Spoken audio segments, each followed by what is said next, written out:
saludo especial para la familia Alegre Villa en el distrito de Pueblo Libre, caserío de Aymaí.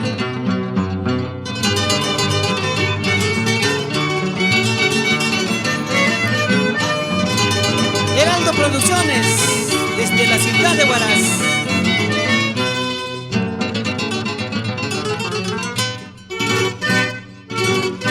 En el jardín de tu pecho he plantado una rosa para que así comprendas que mis amores son sinceros.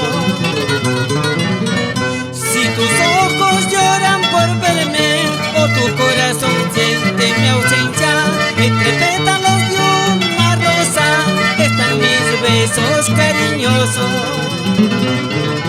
Ay, ay, ay, mi vida,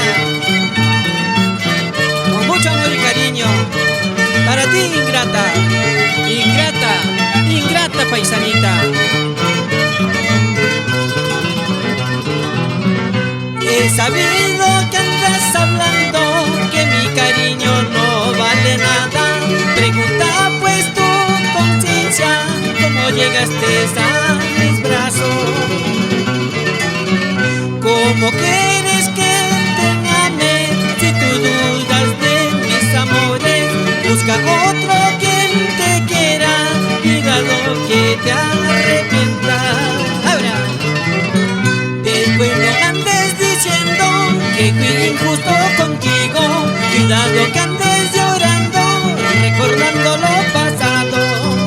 Después no andes diciendo que fui injusto contigo, cuidado que andes llorando recordando lo